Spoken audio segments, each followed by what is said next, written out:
Hey, Adam, thanks for joining us today. As we're getting started, give us a little background on yourself. Hey, Brian, thanks for having me today. So Adam Smith, I've been in sales for 15 plus years in a variety of roles in retail, high-end consumer electronics to business sales in everything from software, hardware, and cloud services. Um, Cool.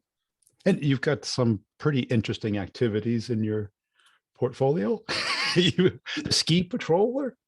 Yeah, ski patroller. I've been doing that for a few years. Unfortunately, broke my arm a few weeks ago. So it's been a little bit of a recovery recently, but it's forced me to think differently about how I approach work in my day to day because I haven't been able to type super well. So Oh, it's oh, really wow. taught me a little bit about prioritization and stuff too. So that's been exciting. Cool. But do you have that adventure gene or is it? I do. I've been traveling to some unique places around the world. I've done some pretty wild things, and so skiing is just one of the other things that keeps me busy when I'm not working.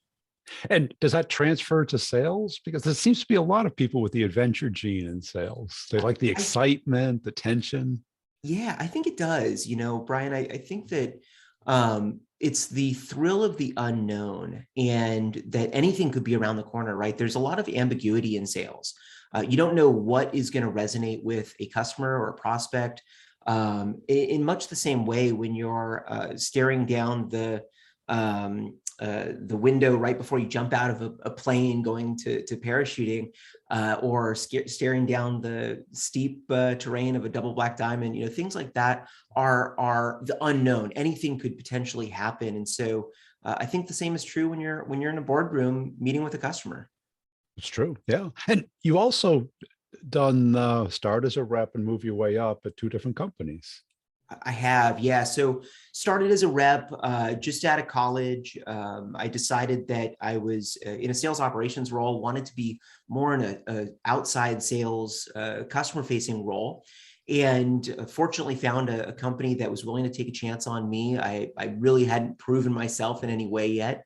And basically sold myself to them in terms of the idea of bringing me on board, and got a lot of mentorship at that company, moved up the ranks, brought on a team of inside sellers, outside sellers, and actually had a vendor come in talking about a product that they were building, and thought, wow, the way they're building that product is so innovative. They're doing it based on microservices in the cloud, and it's really transformational. And so found a way to get involved in that type of career and pivoted about 5 years ago, which has been really exciting as well.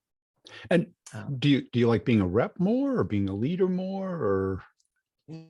I think that both have advantages and disadvantages, right? So one of the reasons I wanted to get back into being a rep when I changed companies was I wanted to really understand what we were selling, the value proposition, and be closer to the customers. Yeah.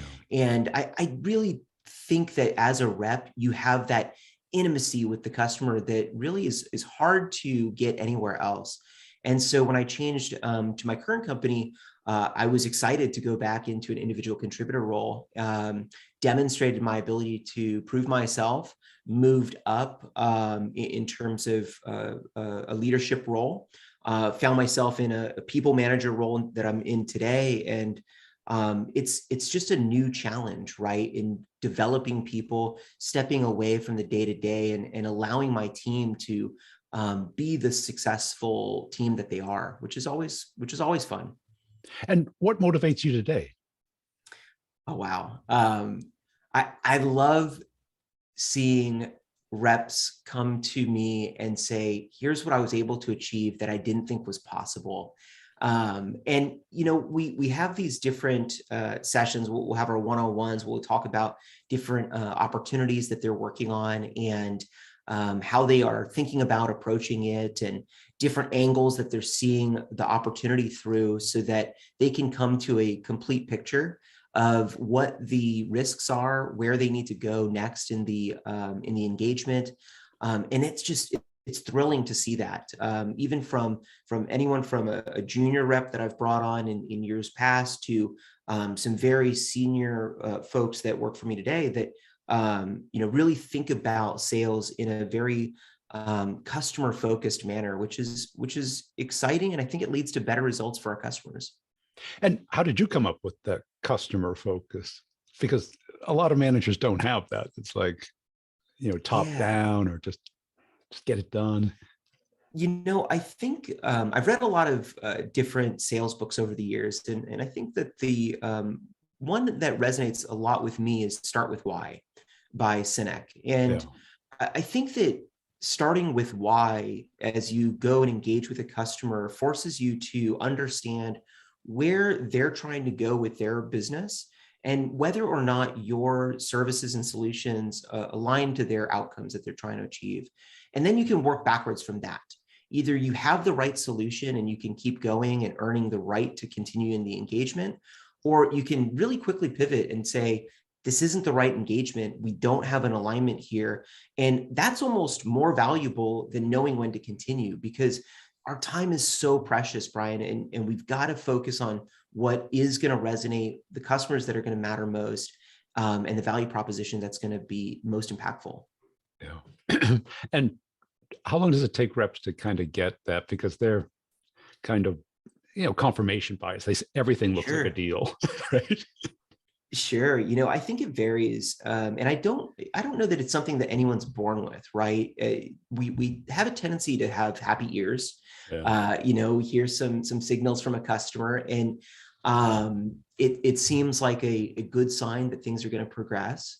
But this is where that introspection and asking tough questions really comes in making sure that what you're hearing actually isn't just the vendor, the customer vendor relationship, and the customer needs a third RFP bid or something along those lines. And they're just trying to sweet talk you so that they can go and beat up another vendor, right? Really figuring out, like, what are we doing in the engagement that's going to have a transformational impact on our customers' business, and the way that our customers are able to deliver value to their customers.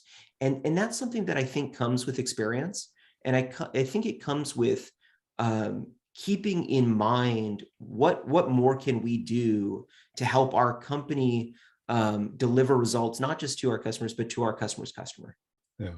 And how do you help them understand the places that should be spending their time on versus the ones that might be just easy to spend their time on?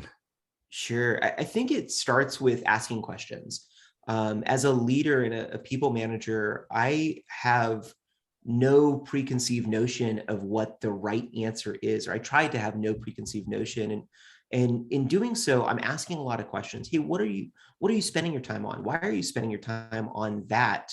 What are you not prioritizing that you are actively deprioritizing, and helping people get to a better sense of how they're managing their time. And at the end of the day, I think that helps build leaders of the future as well, because they need to think about that second level and third level effect of what they're choosing to spend their very precious time on. I also I didn't like working for somebody years ago that was telling me what to do. I love working for people that I found are mentors and coaches, and were sitting there with me, helping me figure out what the right answer was. And so I've tried to instill that in my leadership style as well. Because if you tell them what to do and it doesn't work, whose fault is it? Well, exactly. That's another challenge, right? But what is really exhilarating at times as well is I have had the very fortunate pleasure of being able to hire and work with some of the smartest people I've ever met, and oftentimes I'm the dumbest person in the room, which I really love. And they've been able to come up with ideas that I would have never thought of in a million years. And so those have led to incredible results for our customers, for our customer's customer, that I think is just incredibly creative. And what do you look for in a rep when you're hiring? I think it's a curiosity. Yeah. At the end of the day, it's a sense of wonder when they find something new, and there is a sense of discovery there. The same that translates, I think, to anything that we're selling, whether it's high-end, SaaS-based applications or cloud technology or hardware, or even a consumer electronic or something very simple at the end of the day. Is what is unique about what the customer is trying to do, and where can you pull that string and find out more? Why are you trying to do that? What happens if you are successful? What happens if you're not successful? What does that mean for you as a technology decision maker or a stakeholder in the organization? But also, what does that mean for your company and for your business? If you're making a decision that is millions or hundreds of millions or even billions of dollars, like what are the implications and ramifications if you're right? And what are they if they're wrong? And now we can figure out, how do we navigate that together to identify all of the unknowns that we can. There are always going to be some unknown unknowns, but risk mitigation is also a big part of that. If you're making a big strategic decision, how do you reduce the level of risk associated with making that decision? And so that curiosity, I think, is just central to the top performing reps that I've worked with in my career. And how do you sense that in the interview? Is there any particular questions you ask? Or do you hold back to see if they have questions for you?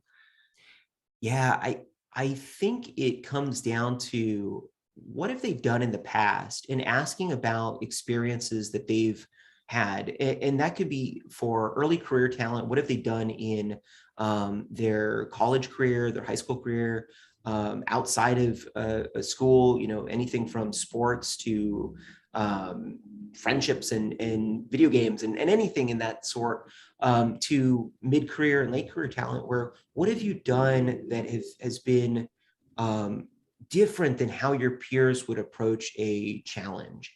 And really suss out that story and find out, with a lot of follow-up questions, why did they approach a particular situation the way that they did?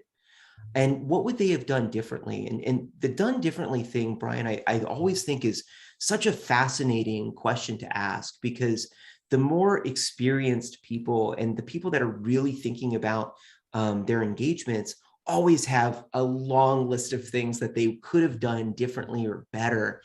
And that's that kind of reflection after the fact that I think helps us be better as professional sales people. Because a lot of reps feel they have to go and learn all this business acumen stuff, and they have to go learn all the product stuff. But all they really have to do is be really curious about what the customer, the prospect, wants to do and why, which is pretty relatively easier than those other two. Absolutely. Right? The idea of getting an MBA or Yep. whatever it is, or becoming a developer, forget it, right? You're talking Yeah. years. It's funny you say that, because when I worked for my last company as an individual contributor, we didn't have sales engineers or solutions architects or things like that. And I had to learn the technology and the product that I was selling at a very deep level. I knew how to go into the admin console and poke around. I wasn't an expert by any sense, but I knew enough to be dangerous and show it in a live customer demo, and show the simplicity of how the product operates. As I moved companies, I took that same kind of mindset initially of, hey, I need to learn what we do. Well, the company I'm at now has such a large portfolio, it would be impossible for me to be an expert in everything. And it changed my thinking. And it was a radical departure almost from, I need to know a lot about everything our technology does, to I need to be able to paint a picture and share a vision of the art of the possible. So I've told my team and encourage them, you don't need to know everything that we offer. There are some things that you need to know enough to be dangerous, but know when to bring in the right expert for the right conversation, and know how to paint the story. If you can understand the customer's use case and the challenges that they're trying to solve, figure out how to weave a solution together. It may have our technology, in it somewhere, but our technology and our solution shouldn't be at the forefront. What should be at the forefront is the outcome that we're delivering. And then it's up to, the smarter technical folks and the implementation teams and all the other folks to come in and help materialize that vision. But we as salespeople, I think, have an opportunity to really go think wildly different about the way that a customer can operate and look at their business from a different lens. And how did you kind of come to this conclusion or this mindset about sales? Was it a mentor? Was it previous situations? Is it just your style? Is it? It's probably a combination of all of the above, right? I can't think of one particular pivotal moment that has changed my thinking. There's been a lot of success. There's been a lot of failure as well. And so that's taught me a lot. But I've also made it a point of priority to read a lot of different types of books and stories about different types of leadership, different types of selling. I think of Jocko Willink and Leif Babin. They write a book called Extreme Ownership, and they've got a whole series there. Love that series where you have to be an owner in your business and think about things in different ways. And so I think it's a combination of everything that has gotten me here today. And again, that kind of curiosity that has helped me say, well, why is that the way it is? Let me just go pull on that string and see where it goes. Well, like the personal ownership is really critical because the opposite is this victim rationalization, which is very prominent in corporations, right? Because there's plenty of excuses, possible alibis that you can manufacture, but it doesn't close a deal. It just makes you feel better about losing a deal. Yep. It's everything from my quota's too high to the goals are too unachievable to well, the customer was just had it out for me. Anything like They that, don't you can like always me. find an excuse, right? Everybody's got one, but at the end of the day, that doesn't really help pay our bills as salespeople, right? We need to figure out, well, why did a decision go our way? We need to understand our wins. I was just the most charismatic salesperson in the room. Of course they were going to buy from me. We all like to think that, but really, why did a prospect turn into a customer or a customer turn into a repeat customer? What have we done that has proven our value? I think a lot of it comes down to trust, building Absolutely. trust with our customers and telling them sometimes hard truths. Hey, this is not the right solution for you, and here's why. But here's this other solution that is better. Maybe it's something that I sell. Maybe it's something that a competitor sells. But being very transparent and understanding the landscape and focusing on that, I think, builds long-term trust with those we work with. And so the same is true with our losses, right? If we have had a customer that chose not to proceed with us, well, what was it that that resulted in that decision? And almost always it's not price, right? Price is so often cited, and well, we were just too expensive, and the other vendor bought the business or whatever. And the reality is that's rarely the case. Usually it's a perception of value, and somebody else was in the room educating a customer on a value proposition that was different than the one we were presenting. And so I think that's a critical thing for professional salespeople to understand and really be reflective and ask those hard questions of ourselves. What could I have done differently or better, gotten involved earlier? How could I have built a better solution in that engagement? That helps us improve. I spent my whole career in, selling enterprise infrastructure, right? And you can't have that 100% trust until it's deployed. You can't deploy it until you buy it. So if it was this chicken and egg thing, Yeah. and before product-led growth, I used to call it, sales engineer-led growth. We would go, we would go in and spend lots of time with them, get that transfer of ownership. build up that trust. Absolutely. And there's a lot of ways to do that. So if you're a company that's established trust with customers, I mean, that's a trust that has been built by those that have come before you. Yeah. And it's incumbent upon the people holding the torch today to carry that forward and continue to preserve that trust, because it's so easily lost Yes. with just a handful of bad decisions, right? But if for a newer company, I think that you're spot on, right? Those sales engineers, the proofs of concepts that we have to do to really prove out that, hey, we can do this the way we are saying that we can, become critical. And then how do you build that evangelism in the customers that have made the purchase decision to go forward with you? How do you build not just buyers, but evangelists that can go out and speak on your behalf when you're not in the room? Because that's so Yes. critical. There's a million things that I've learned in my career, and one of them is purchase decisions are not made the way they were made years ago.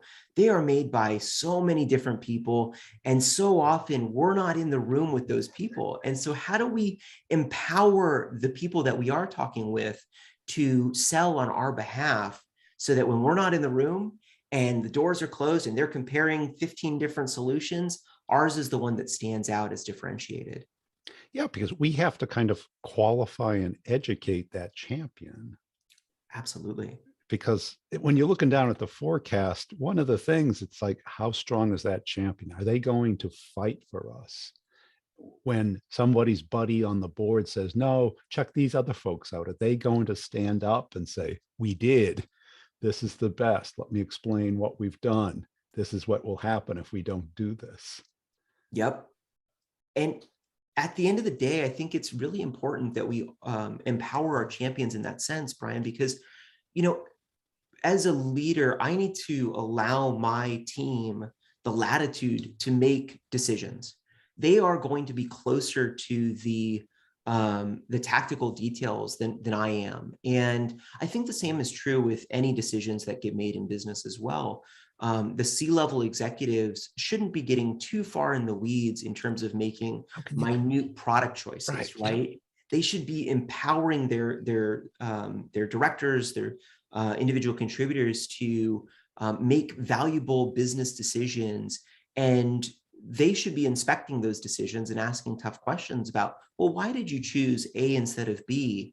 But they should be supporting those teams. And with our role as salespeople, part of that is empowering those champions with the data that they need to go to the board and say, here's why we've made this choice. Here's all the other choices that we've looked at. Here's the way we've done our due diligence. And this is why this is the best possible solution for our needs at this point in time. Because back when we could meet in person, I would be in that room at, the end of the quarter when you're trying to get it. They got the procurement, legal, the project manager, and all of a sudden, the CEO goes, have his go-to guy on the technical come in. Yep. And he would say, well, why are we doing this with these guys in front of us?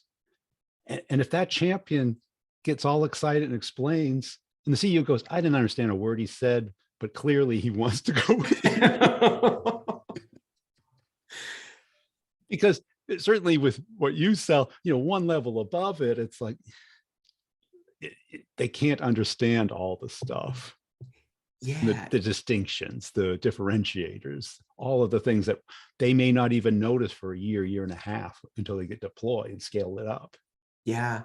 And I think the interesting thing also is the importance of a feedback loop in products today.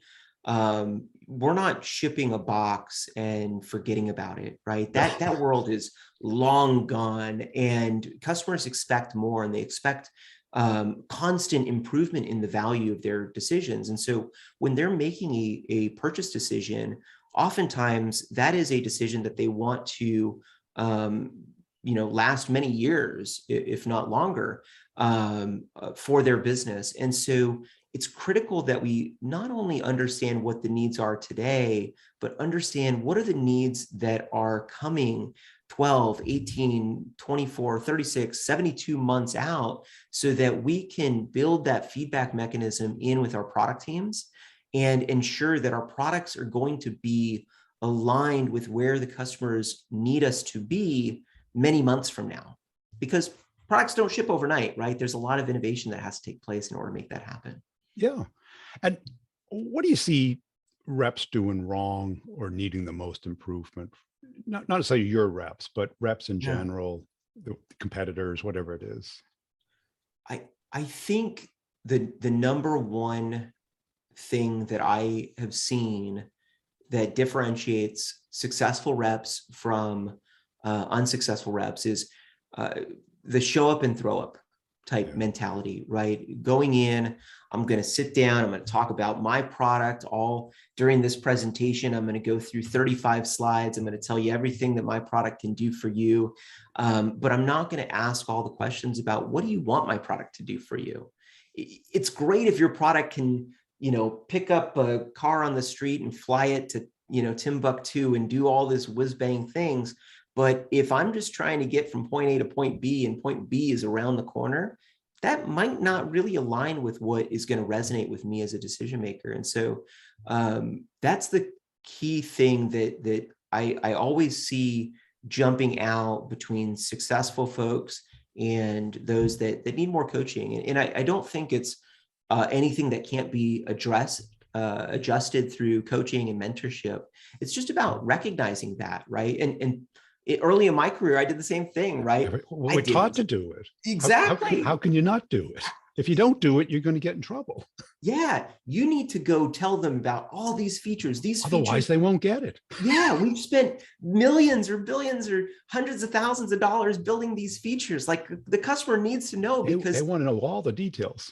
exactly. And too often, that's not the case. I heard a story from a executive coach years ago, and he was selling to a very well-known consumer electronics company, and he sold audio equipment.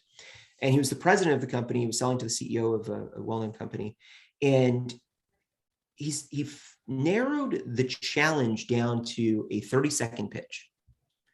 Why do your products not sound as good as they look? He knew the CEO thought that sound was a hugely important part of the business, and it resonated with him immediately. And then he rolled out a piano keyboard and said, the reason they don't is because your speakers only can cover this much sound. Our speakers can cover this wider array of audio. Our speakers cost, I think it was like, he said 75 cents more per unit or something like that. I mean, it was some trivial amount in this scheme of a computer. And the CEO turned to his subordinate and said, go find the money to make this happen. And the deal was done. I mean, it was a $100 million opportunity. And it was done in a matter of seconds, essentially. But it was all the prep work that led up to that. And that story has resonated with me for years because I read some emails, these emails, Brian, that, here's everything we can do for you. And it's a long email. And I'm like, oh my gosh, I'm not going to read that. And I delete those. But the ones that are very succinct, to the point, and hit on a problem that I already know exists, those are the ones that I read. They've done their homework, and I want to talk to that person. Cool. Hey, Adam, I really appreciate your time today. Where can people go to connect and follow you? Yeah, they can find me on LinkedIn, Adam Smith. I am there, and feel free to connect or follow me on LinkedIn.